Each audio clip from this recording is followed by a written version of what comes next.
Merci Paul.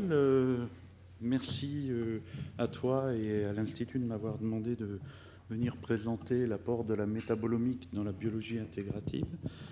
En réfléchissant un petit peu à ces journées-là, je me disais que je me plaçais dans le triptyque, je dirais, technologie, sciences, société et journalisme, plutôt du côté des connaissances, et que ces connaissances-là, en termes technologiques et scientifiques, n'étaient pas sur les mêmes pas de temps que ceux de la société, et que peut-être que l'objet qu'on aura à discuter tout à l'heure, c'est des technologies qui avancent tellement vite, quelque chose qui apparaissait comme extraordinaire il y a 10 ans, comme futuriste, et aujourd'hui mis au placard pour d'autres technologies, ce qui amène à des façons de penser différentes.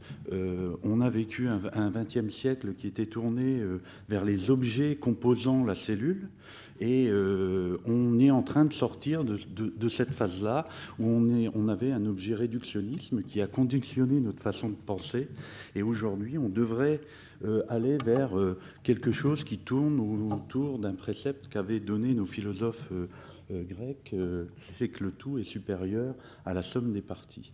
Et donc j'aimerais que ce que je vais expliquer ici, la métabolomique, c'est un ensemble de technologies au service de questions biologiques, et que la biologie intégrative, c'est une nouvelle façon de penser, et j'aimerais vous convaincre dans ce domaine-là.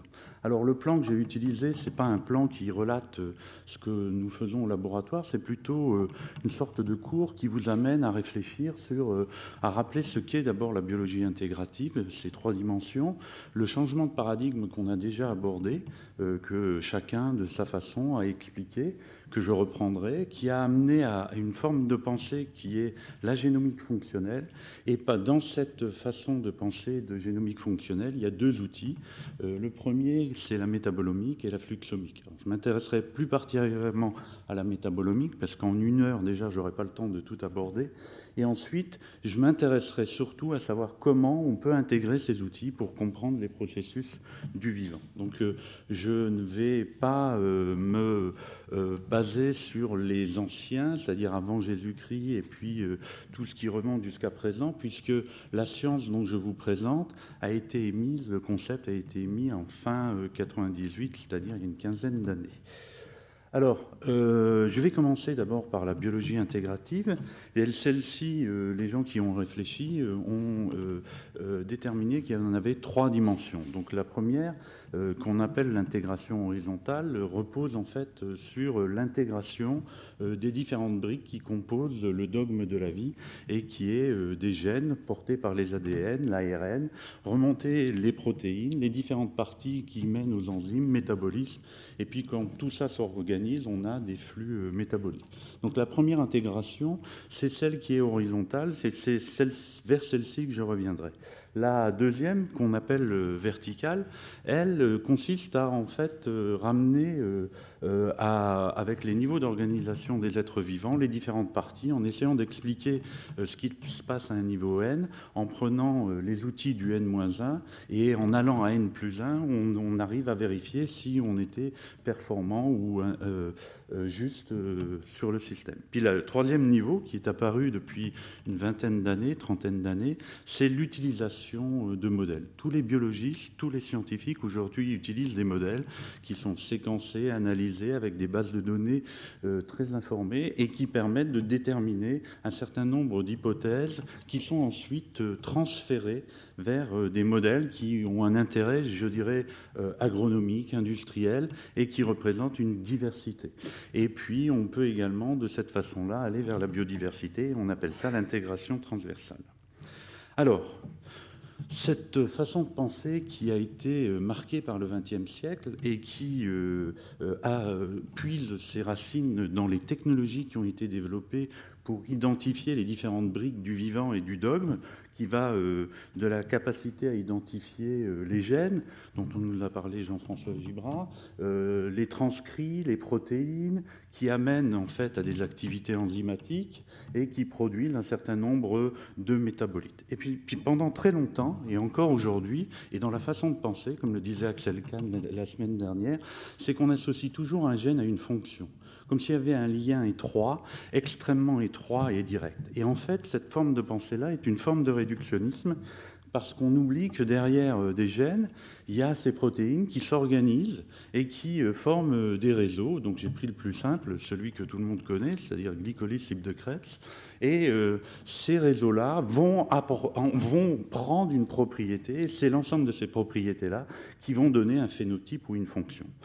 Alors, l'approche réductionniste ou l'approche holistique a eu, je dirais, un tremblement de terre dans la fin du XXe siècle, parce que depuis 1995, depuis que les techniques de séquençage vont, sur le plan technologique, révolutionner, on vous a parlé des séquenceurs deuxième génération, on est déjà en train d'accueillir les troisième générations qui diminuent les coûts, les rapidités, les capacités à générer des données. Le fait que cette technologie a permis d'avoir des informations sur la première brique a amené au concept qu'on pouvait avoir tout, c'est-à-dire tous les gènes d'un organisme.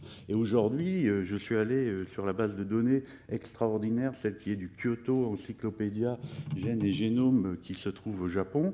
Vous avez plus de 1500 gènes qui sont actuellement séquencés, 151 chez les eucaryotes, 17 qui sont en cours d'annotation, 1385 bactéries et 116 archéobactéries. À partir du moment où, au lieu de travailler avec un gène, on a eu cette fabuleuse technologie qui nous permettait d'avoir tous les gènes, avec derrière des savoir-faire technologiques, a germé dans l'idée des scientifiques que pour les transcrits, pour les protéines et pour les métabolites, on pouvait avoir la même forme de pensée. Et donc, à partir de là, on est parti sur la volonté d'avoir tous les transcrits, et le concept de transcriptome est né, et à ces concepts de science qui rassemblent tous les transcrits est associé des technologies qui avancent très vite. Les microarrays, ou encore appelés ADN chips ou DNA chips, sont des technologies qui, fin des années 90, étaient révolutionnaires et extraordinaires, sont aujourd'hui remis au placard au travers de l'arrivée de nouveaux séquenceurs de nouvelle génération. Sur les protéines, c'est exactement la même démarche qui a commencé, c'est-à-dire la volonté d'avoir l'ensemble des protéines présentes dans un génome. Et là, on associe des techniques de séparation 2D avec du spectre de masse. Et puis, sur les métabolites, on a exactement le même concept, c'est-à-dire de vouloir avoir l'ensemble des métabolites.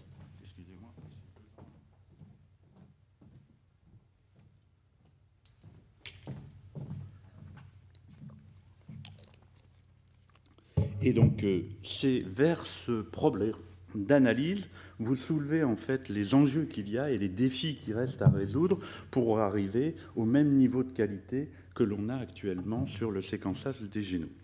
Alors, il faut voir cette révolution comme une révolution qui a été accompagnée par une autre, qui est celle de la bioinformatique et l'acquisition des bases de données.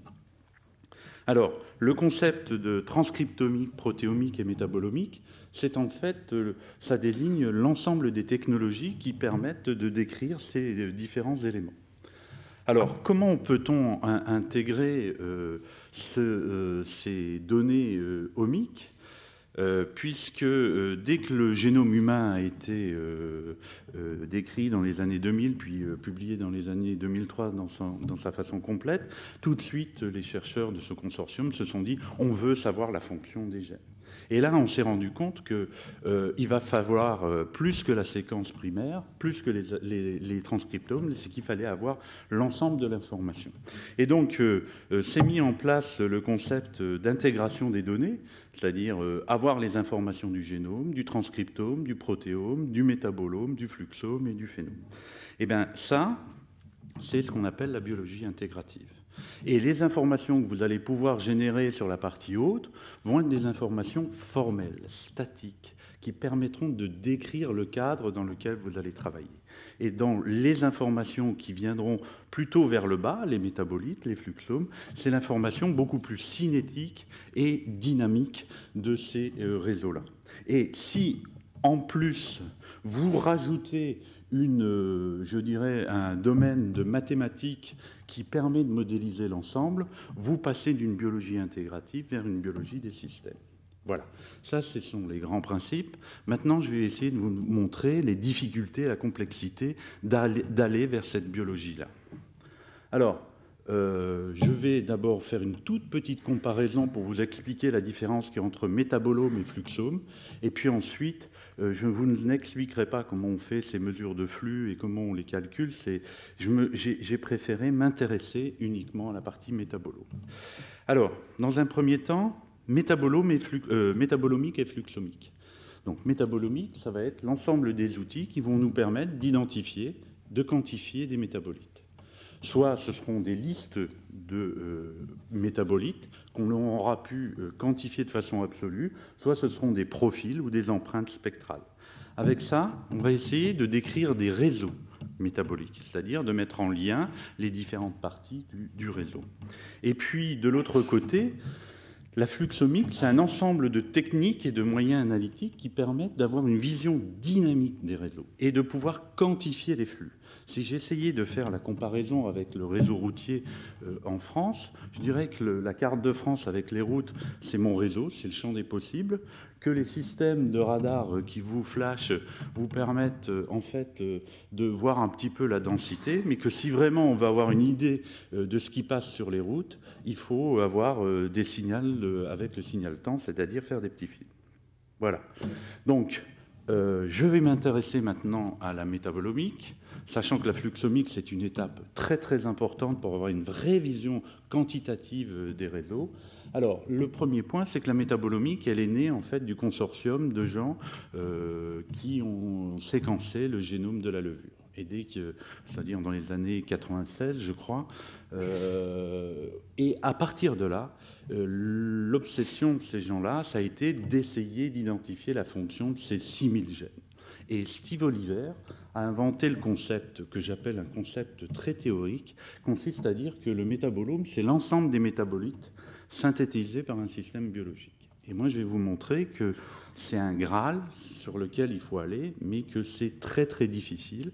Et vous verrez que pour l'instant, on n'en est qu'au début de cette histoire. Et la métabolomique, c'est l'ensemble des démarches analytiques qui permettent d'identifier ce métabolome. Alors, ne pas confondre avec un concept mais qui est en train de disparaître, mais qui était en compétition avec métabolomique, c'est métabonomique. Et en fait, métabonomique, c'est Jeremy Nicholson à l'Imperial College de Londres, qui travaillait depuis longtemps sur les fluides, les liquides biologiques, et qui utilisait la RMN de façon globale pour identifier les patients sains et malades, et qui a donné une définition très alambiquée que je n'ai pas voulu traduire et que j'ai préféré laisser sous forme anglaise, en disant que c'était des mesures quantitatives de réponse métabolique dynamique, multiparamétrique de systèmes biologiques vivants qui étaient soumis à des contraintes génétiques ou pathophysiologiques. Donc, vous voyez qu'avec une définition comme ça, lorsque vous devez enseigner la métabolomique, vous n'êtes pas sorti du chemin. Donc, en gros, pendant des années, vous avez fait des analyses de métabolites. C'est ce qu'on appelait les target analysis, c'est de l'analyse ciblée. Et depuis, il y a deux façons de fonctionner. Soit vous faites des profils, c'est-à-dire que vous allez déterminer un certain nombre de composés, 40, 20, 50, 100, 200, 300, 1000, 2000, on verra si c'est possible. Donc c'est un nombre limité et déterminé de métabolites. Et les empreintes métaboliques, c'est uniquement un spectre, une empreinte spectrale que vous n'essayez pas d'identifier, mais vous utilisez pour décrire vos réseaux. Et avec des analyses statistiques, vous pouvez tirer de l'information très rapidement de ces empreintes. Alors, où est la difficulté ? La difficulté est très simple à comprendre, c'est qu'elle provient de la diversité chimique des métabolites. Lorsque vous travaillez avec des acides nucléiques, vous avez affaire en gros avec une seule type de molécule. Et à partir de là, les outils technologiques sont assez simples. Et d'ailleurs, les constructeurs ne tournent pas, il n'y a pas énormément de techniques. On a des séquenceurs qui travaillent sur le même principe. Lorsque vous travaillez avec des protéines, ça devient déjà un peu plus compliqué. Vous avez des solubles, des membranaires, des grosses, des petites, des chargées, des transformées. Et donc là, ça se complique. Mais lorsque vous êtes avec les métabolites, là, vous avez un monde de la complexité qui s'ouvre. Et on ne sait d'ailleurs pas aujourd'hui le nombre exact de métabolites qu'il y a dans le monde végétal. Certains parlent de 100 000, d'autres 500 000, et j'ai vu dans une publi 1 million. Alors, moi, je suis allé sur les bases de données, et puis j'ai remis à jour mes données, puisque c'était en janvier 2012, lorsque donc, vous allez sur EcoSys, sur Escherichia coli. Aujourd'hui, vous avez 2288 métabolites qui ont été identifiés, alors qu'il y en a sur cette base de données chez la levure, chez Cerevisia, que 684. Chez les végétaux, chez les plantes, lorsqu'on va sur un RASIC version 5, on ne décrit pas les métabolites, on parle de 1928 réactions. Donc la question aujourd'hui qui se pose chez les plantes, c'est est-ce qu'une plante, combien de métabolites il y a dans une plante, on ne connaît pas. Dirk Kinsey parle dans 2004 de 100 000 à 500 000.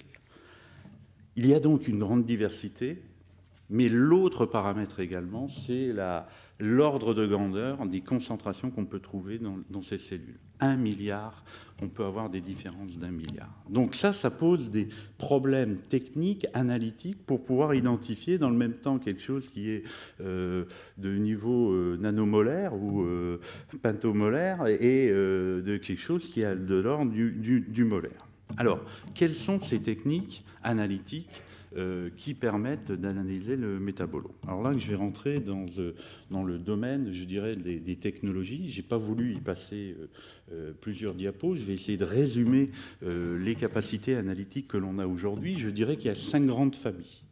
La première, ce sont les méthodes spectrométriques, en particulier celles qui utilisent l'infrarouge, et les méthodes de RMN, c'est-à-dire de résonance magnétique nucléaire, qui utilisent les propriétés intrinsèques des atomes de chaque molécule.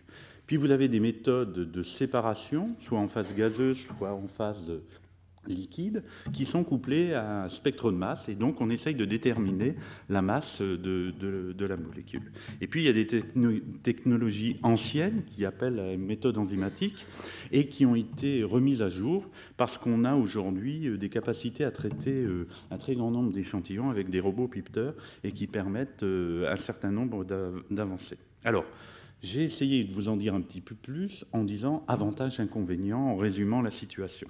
Si vous utilisez de l'infrarouge, vous allez faire des empreintes, puisque ça détermine pas la composition d'une molécule, mais ça donne les fonctions que l'on a. C'est très rapide, peu informatif, et en fait, c'est extrêmement bien utilisé pour trier des échantillons ou des populations, et ça va extrêmement rapidement, et donc on peut faire des grands ensembles. Mais si on veut faire de la mécanistique, de l'explication, c'est pas la méthode recherchée. Alors, il y a une méthode qui est robuste, solide, qui permet aussi bien de faire des empreintes, des profils, c'est-à-dire des empreintes spectrales, des profils, de pouvoir déterminer la composition d'éléments. On a des bases de données de référence, de composés de référence qui sont échangeables de laboratoire à laboratoire.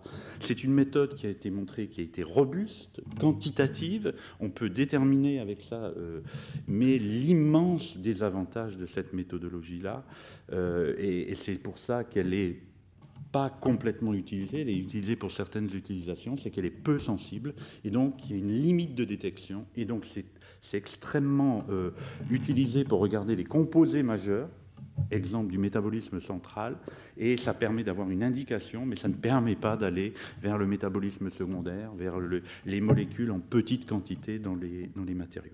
Alors, c'est pour ça qu'on leur préfère les méthodologies avec les spectres de masse. La première qui a fait exploser la métabolomique, c'est la GCMS, pour une simple raison, c'est qu'on peut faire des empreintes, des profils. Les bases de données sont échangeables, ce qui veut dire que ce que l'on a pu et déterminé comme base de données a pu être échangé avec d'autres laboratoires, et ça a permis de faire progresser cette méthodologie. C'est sensible, c'est un large spectre de molécules, c'est-à-dire on peut voir un très large spectre, mais elle a un défaut énorme, c'est qu'il faut dériver les molécules pour les emmener dans les phases gazeuses, et à partir de là, cette dérivation amène à des rendements différents, et donc les interprétations quantitatives sont difficiles, ou elles nécessitent un certain nombre de contrôles qui font que la méthode devient un petit peu lourde.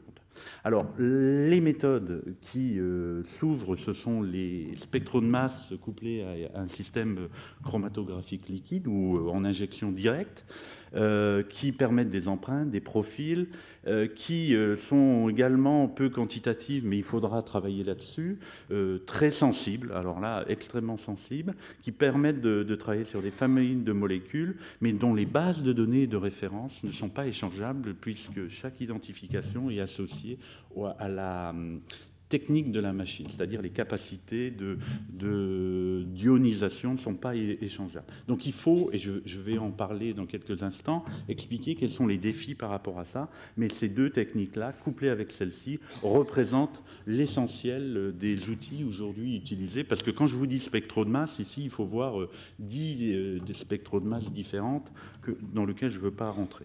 Et puis la dernière des méthodes qu'on a ressorties du placard, qu'on a rajoutées avec des robots piqueteurs, sont des méthodes qui permettent de doser quelques métabolites, une vingtaine ou une trentaine, mais de mesurer les activités enzymatiques, je reviendrai là-dessus, qui permettent de faire du quantitatif, peu d'analytes, mais un très très grand nombre d'échantillons. Lorsque les sélectionneurs veulent explorer, je dirais, le phénotypage biochimique de leur descendance et qu'ils ont 10 000, 15 000 échantillons à tester, quand vous vous adressez aux gens qui maîtrisent ces outils-là et qui vous parlent de haut débit, en fait, ils font une erreur sémantique. Ils font du haute densité pour un échantillon, mais pas du haut débit. Le haut débit, c'est quand on peut passer 1000, 2000, 3000 échantillons. Alors, quels sont les défis technologiques ?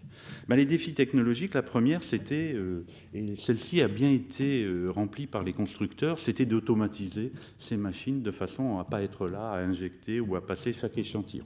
Donc ça, l'automatisation pour l'acquisition des spectres a bien été respectée. La deuxième, c'est la standardisation. Et là, le travail actuellement est sur cet aspect-là. C'est-à-dire, ce que l'on va mesurer à Tokyo doit pouvoir être mesuré de la même façon et être comparé à Paris. Et donc ça, c'est l'enjeu du futur, parce que vous verrez que ces données-là devront être sur des bases de données et pouvoir être échangeables, échangées et être le support de gens qui feront de la biologie in silico.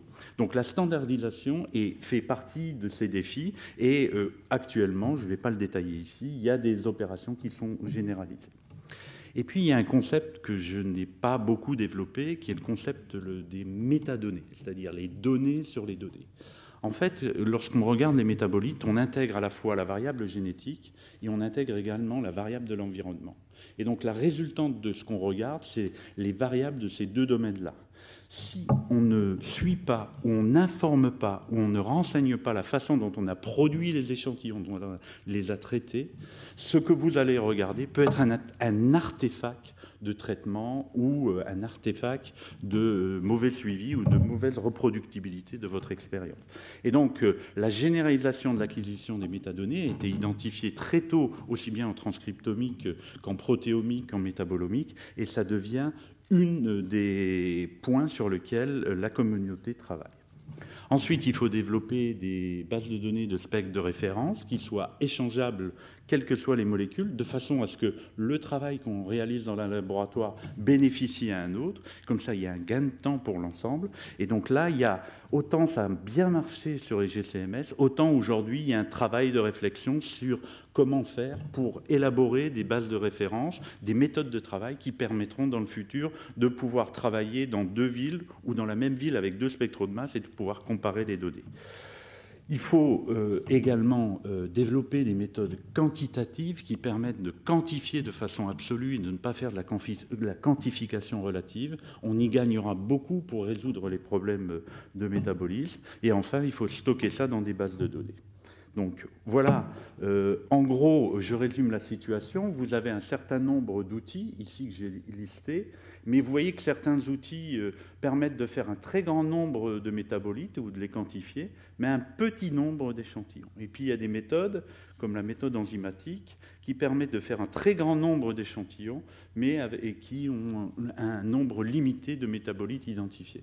Et donc aujourd'hui, nous, au laboratoire, on fait la différence entre une approche métabolomique, qui se trouve par ici, et puis le phénotypage biochimique, qui permet de répondre à des soucis, des besoins, et en particulier les gens qui font de la sélection et qui ont besoin de connaître.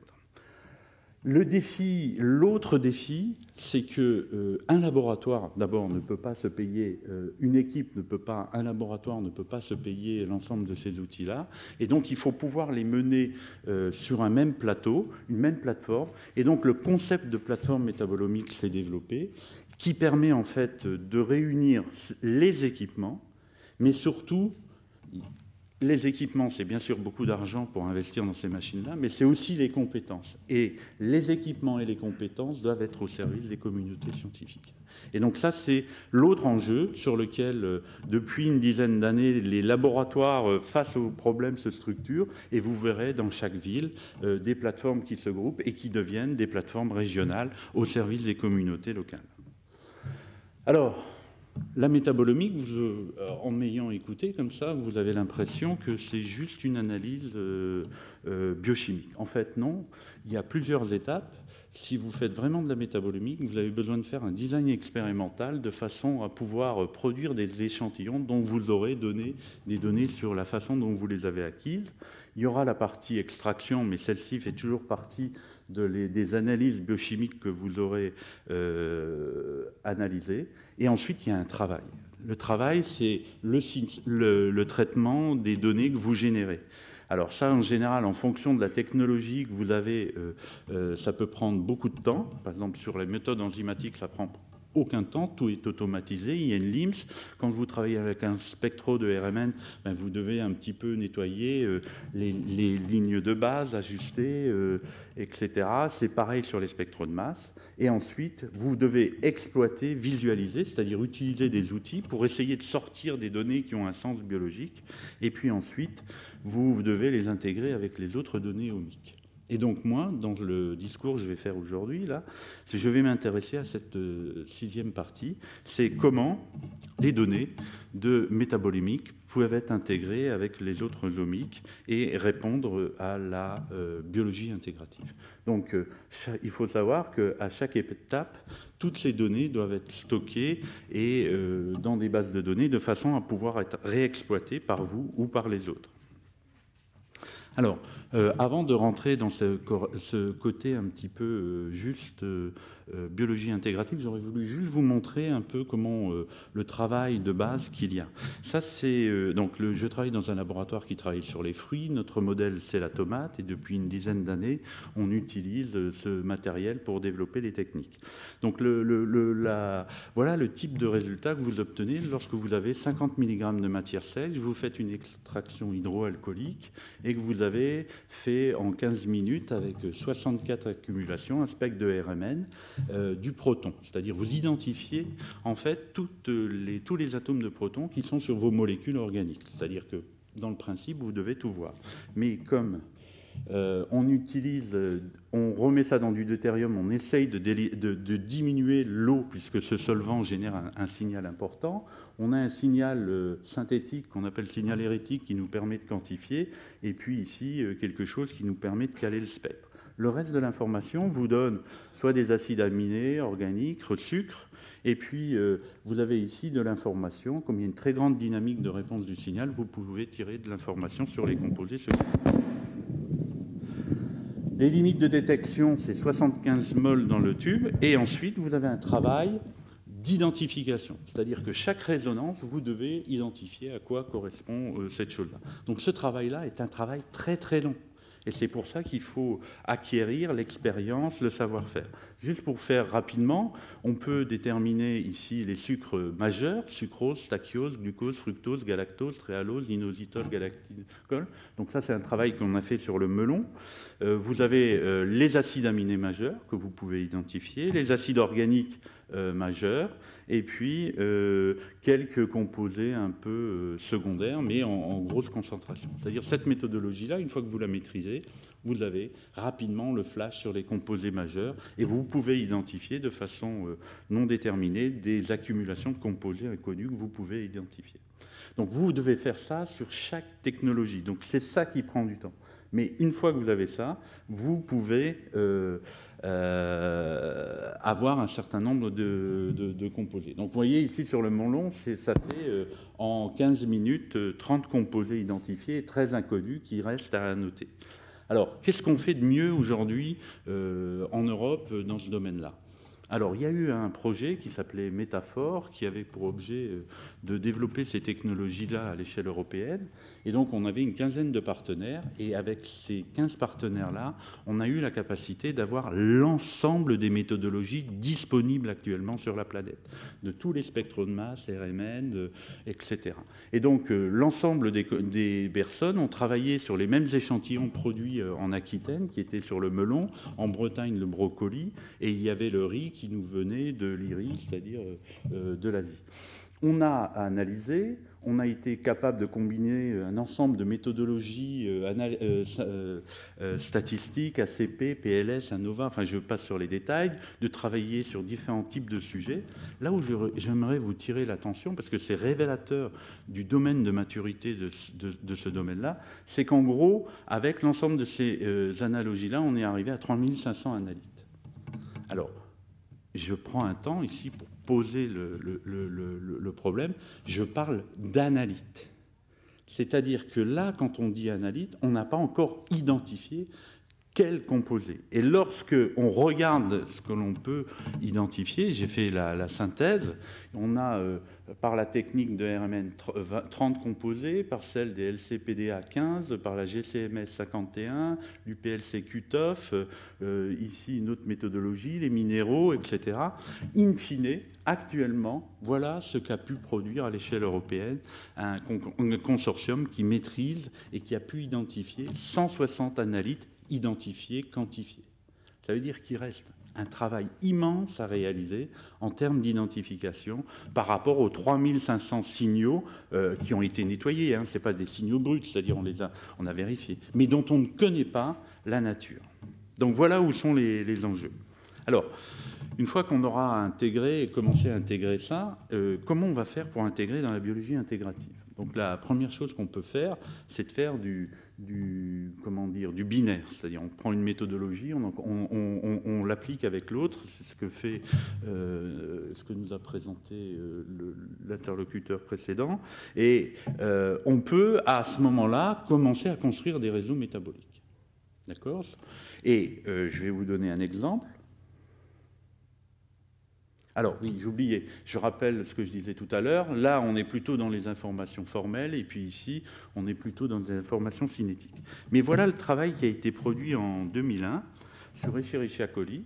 On a réalisé, avec l'ensemble des connaissances du génome, identifié 750 réactions, 500 métabolites. Et ils ont réalisé la carte.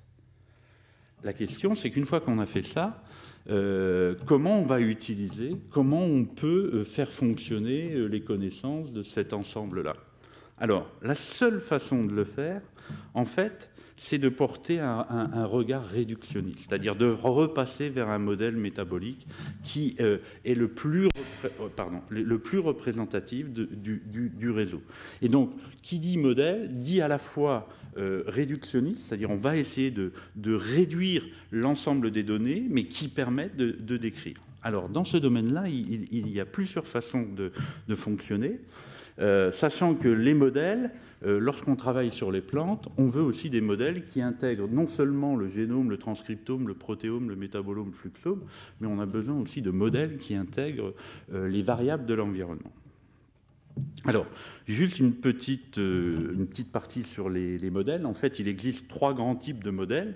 Vous avez ce qu'on appelle les modèles basés sur les interactions, c'est-à-dire qu'on ne fait que décrire qui est en lien avec qui, sans indiquer les relations stoichiométriques et encore moins sur les variables, enfin sur les paramètres. Et puis vous avez les modèles un peu plus évolués qui introduisent la façon de penser le modèle en stoichiométrie, c'est-à-dire on introduit une variable un peu plus quantitative, et puis vous avez la Rolls des Rolls, qui est la modélisation mécanistique qui permet d'avoir la stoichiométrie, la cinétique, les paramètres cinétiques, et d'avoir une vision dynamique du réseau. D'accord ? Gardez ces 3 catégories parce que je vais les réutiliser tout à l'heure.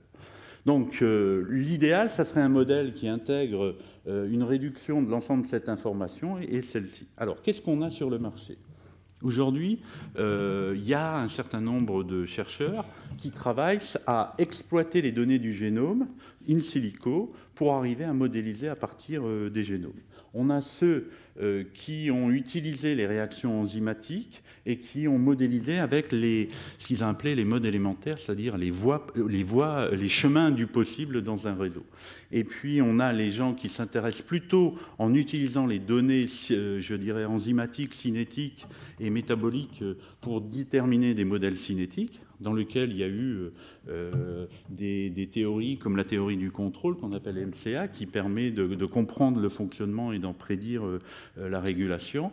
Et puis il y a les approches qui s'intéressent aux flux et qui permettent de décrire les flux.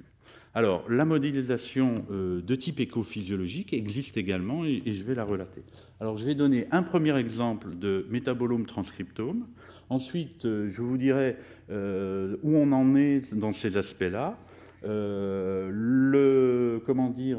l'impasse sur laquelle on est ici, et je pense qu'elle ne progressera pas, et puis ce qu'on essaye de faire ici, les avantages, inconvénients, les difficultés, et où on en est. Et enfin, en écophysiologie.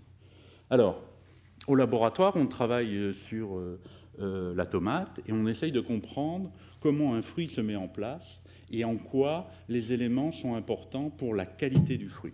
Et donc, on a réalisé à 3 étapes 2 approches. Une approche métabolomique. À l'époque, on a utilisé l'ensemble de ces méthodologies-là. Ça nous permettait d'avoir quantifié de façon absolue 34 métabolites majeurs, donc du métabolisme, et puis 300 analytes par LCMS.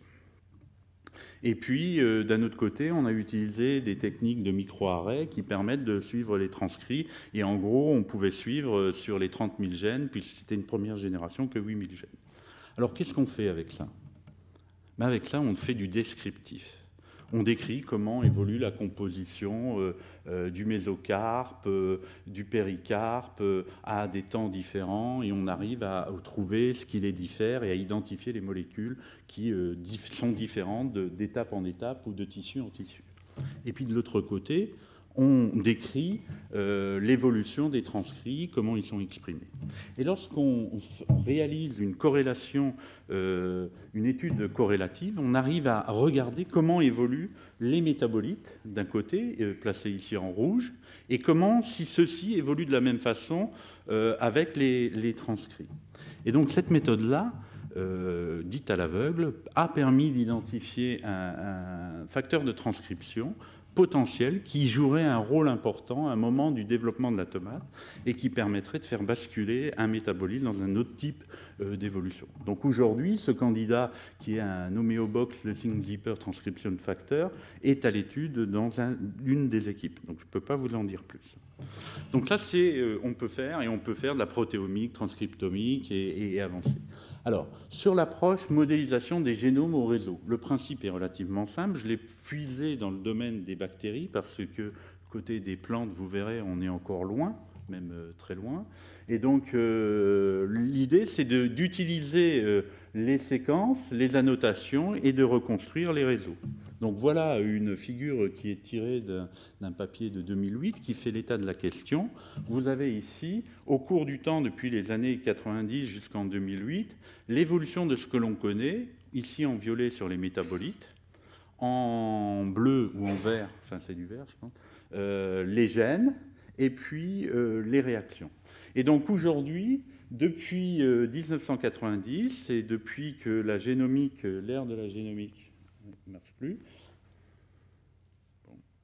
l'ère de la génomique s'est mise en place, vous voyez qu'on a de plus en plus la capacité à décrire l'environnement, c'est-à-dire les réseaux tels qu'ils sont possibles, mais ne permet pas d'indiquer comment ça fonctionne. Alors, quand on s'adresse à ces gens qui s'intéressent à ces questions-là, ils vous expliquent la façon dont ils font. C'est-à-dire ils utilisent les annotations, les listes de fonctions, ils vont sur les bases de données, reprennent les réactions, puis construisent pas à pas les différentes réactions possibles en fonction des gènes qui ont été identifiés.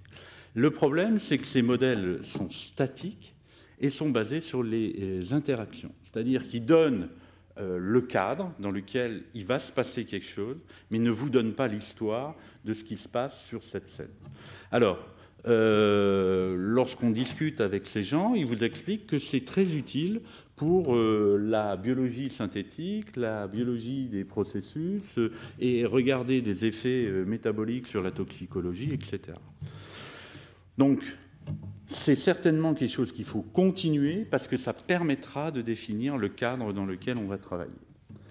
Alors maintenant, les modes élémentaires. Alors les modes élémentaires, c'est quelque chose qui a été développé par Jean-Pierre Mazat à Bordeaux et qui s'appuie sur les connaissances qui existent sur les réseaux enzymatiques et réseaux sur les enzymes et les réseaux métaboliques. Donc lui, il s'intéresse à la mitochondrie, à la liste de tous les chemins possibles qui puissent fonctionner dans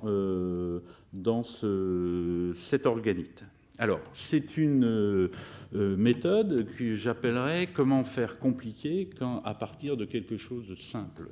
Puisque dans ces modèles, il a réalisé trois travaux, un sur le muscle, le foie et la levure. Il a décrit à partir de la littérature ce qui existait en réaction, donc il a construit ces figures, il a regardé le nombre de métabolites, et puis le nombre de métabolites extérieurs à la mitochondrie qui étaient en échange avec celle-ci. Et puis ensuite, il a une type de modélisation qui tourne. Et ça, ici, vous avez le nombre de chemins possibles que peut emprunter une molécule dans cette mitochondrie. Et vous voyez qu'à partir de nombre de réactions relativement simples, on arrive à des chemins du possible qui sont énormes et qui apportent de la complexité. Et la discussion que j'ai eue avec lui avant de venir ici, c'est qu'il a le sentiment que c'est joli, ça fait bien, ça permet de publier un papier, mais ça ne va pas permettre d'expliquer les processus du vivant. Donc en fait, aujourd'hui, cette vision des modes élémentaires est quasiment abandonnée. Alors, vers quoi se tourne-t-il ?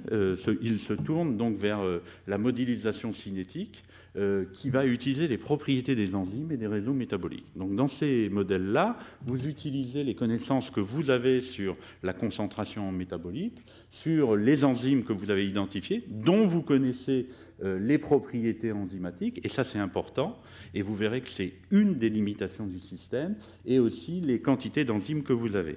À partir de là, vous décrivez votre réseau à partir des composés et des réactions, avec des matrices et des équations qui vous permettent de décrire l'ensemble du réseau. Alors, ces modèles-là sont en général utilisés lorsqu'on fait des petits modèles. Parce que les petites réactions, on peut se renseigner sur la concentration en enzymes, les propriétés, etc. Mais la nécessité d'avoir des données spécifiques aux activités enzymatiques est un frein énorme. Les gens qui utilisent ces modélisations-là vont aller utiliser des propriétés enzymatiques d'un autre organisme et vont essayer de les rassembler.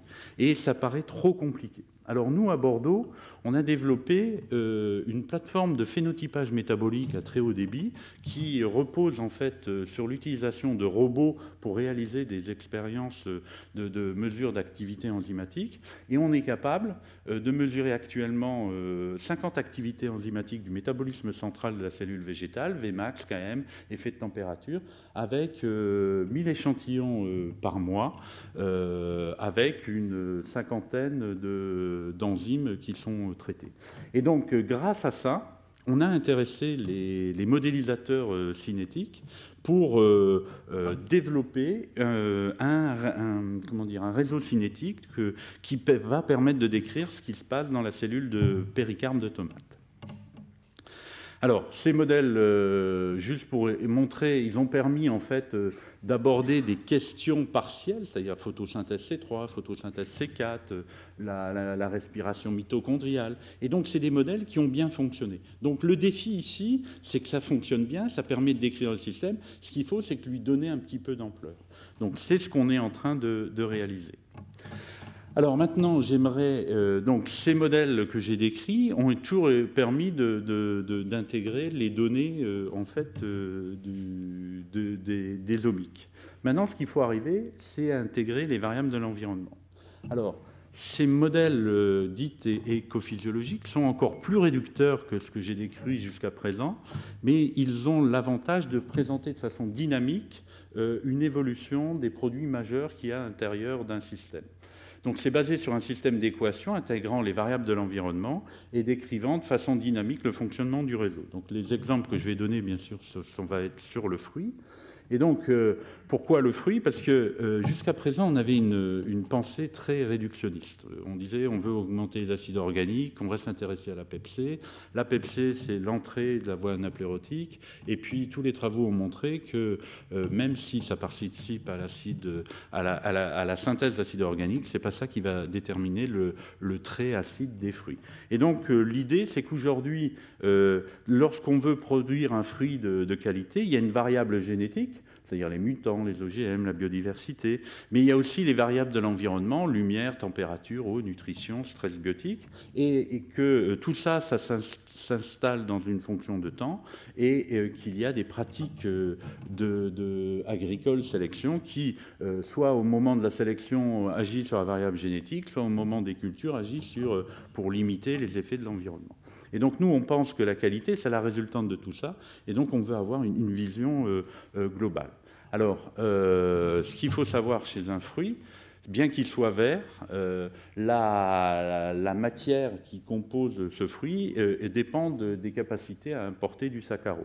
Et ce saccharose va être utilisé pour faire de la paroi, de l'amidon, des sucres et des acides. Et l'ensemble de ces éléments-là contribuent en partie, puisque je ne parle pas des métabolites secondaires, en partie aux qualités organoleptiques du fruit. Et donc nous, notre vision, c'est d'arriver à synthétiser l'ensemble de ces connaissances pour essayer de comprendre comment ce saccharose qui arrive est réparti et comment on peut ensuite le manipuler pour avoir des sucres, des fruits plus sucrés ou plus acides, sachant que ce n'est pas le sucre, c'est surtout l'acide qui est un élément déterminant. Alors, les modèles écophysiologiques présentent en fait des modèles hyper simplifiés, en voilà un, où on vous explique qu'ils vont étudier, par exemple, le rapport nombre de feuilles par rapport aux fruits chez le pêcher, qui va moduler l'apport de carbone, et à partir de là, il module la partie, le métabolisme des sucres, en indiquant les relations qui existent et en imposant des constantes qu'ils vont décrire sous forme d'équations, en expliquant qu'au cours du temps, l'apport du carbone va dépendre de cette constante-là, de la concentration qu'il y a dans le phloème et de son utilisation pour aller alimenter le système. Et donc, ils décrivent de façon très, très simplifiée, sous forme mathématique, le chemin des possibles. Et ensuite, ils réalisent la modélisation, que vous voyez ici pour le saccharose, glucose, fructose, sorbitol. Et puis vous avez en rouge les 6, 18 et 30 feuilles par fruit. Et ça leur donne les valeurs théoriques. Et ensuite, ils valident leur système en faisant des mesures expérimentales jusqu'à ce moment où leur modèle fit. Et ils ont à ce moment-là un modèle simplifié, mais solide, qui permet de décrire ce qui se passe au champ. Et donc, une fois qu'ils en ont fait un sur les sucres, comme ici, eh bien, ils vont vous en construire un autre sur la partie feuille, sur la photosynthèse, un autre sur les relations hydriques, un autre sur la respiration, un autre sur l'éthylène pour contrôler la phase de maturation, un autre sur la respiration avec le citrate, etc., etc. Et une fois qu'ils ont fait des petits modèles comme ça, ensuite, ils font les ponts pour essayer de faire fonctionner l'ensemble de ces modèles.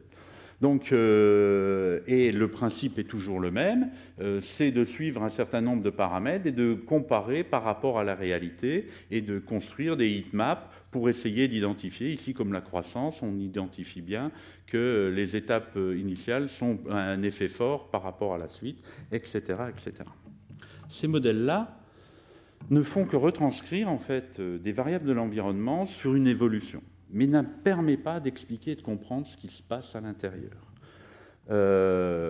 Et donc, le défi du futur, c'est d'arriver à avoir un seul et même modèle métabolique qui va intégrer d'un côté ce qu'on aura comme information du génome, ce qu'on aura comme information dynamique et fonctionnelle, et puis celles qui permettront de venir de l'environnement. Alors, au laboratoire, on est en train de travailler dans ce sens-là, puisqu'il y a un projet qui s'appelle FRIM, qui est Food Integrative Modeling, qui essaye de relier une approche de modèle cinétique permettant de décrire avec les constantes enzymatiques, la capacité à mesurer les informations, à commencer à décrire avec un modèle cinétique, et de le faire joindre ça avec les gens d'Avignon qui travaillent sur la modélisation écophysiologique. Alors, donc l'idée, c'est d'arriver à décrire ces ensembles-là de façon à ce que ça tourne, et ensuite d'arriver à brancher les différentes étapes que l'on aura dans ces constantes-là, de façon à pouvoir relier l'environnement avec des phénomènes explicatifs. Donc ça, c'est en cours. Et puis, j'ai voulu donner un dernier exemple, qui est traité de la littérature, qui montre la façon dont réfléchissent les gens pour permettre l'intégration et l'importance des modèles. Ici, on a un papier qui a été publié dans PNAS il n'y a pas très longtemps, c'est-à-dire l'année dernière, qui essaye de reconstruire un réseau à partir des données génomiques et qui intègre les données de la protéomique pour valider si ces modèles sont prédictifs, et qui, là, pour la première fois, fait intervenir à la fois la compartimentation subcellulaire, ce qui est rarement intégré dans les modèles que je vous ai décrits, et également la spécificité de chaque tissu. Alors pour l'instant, donc le principe, c'est d'utiliser les bases de données, d'identifier ce qui est spécifiquement Arabidopsis, de faire une première modélisation globale, ensuite de refaire une analyse de ce qui peut être compartiment subcellulaire, de refaire une prédiction, revérifier derrière, et ensuite d'aller sur la spécificité tissu pour ensuite revérifier, et tout ça en utilisant ici génome et protéome. Donc pour l'instant, ils sont à 1363 réactions uniques, 1078 métabolites, et ils ont utilisé 176 scénarios différents pour valider ces différents modèles. Voilà, je voudrais vous remercier, mais avant tout, j'aimerais remercier mes collègues. Michel Génard, qui est par définition le spécialiste français, voire mondial, des modèles de type écophysiologique. Jean-Pierre Mazat, à l'Université de Bordeaux, avec qui j'ai beaucoup discuté, je dirais, métabolisme, et qui est en train d'abandonner les modes élémentaires pour se nourrir de la philosophie des modèles écophysiologiques vers le métabolisme. Fabien Jourdan à l'INRA de Toulouse, lui, qui est un grand spécialiste de la modélisation à partir des génomes, et puis Annick Moinck, ma collègue, qui travaille sur la métabolomique à Bordeaux. Et enfin, si vous êtes intéressé par la métabolique et la fluxomique, nous avons constitué il y a 5 ans une communauté qui se réunit tous les ans dans des villes différentes et qui réunit 150 personnes dans ces domaines-là de façon très générique. Et les prochaines journées sont du 21 au 23 mai 2002 à Nantes. Voilà. Merci.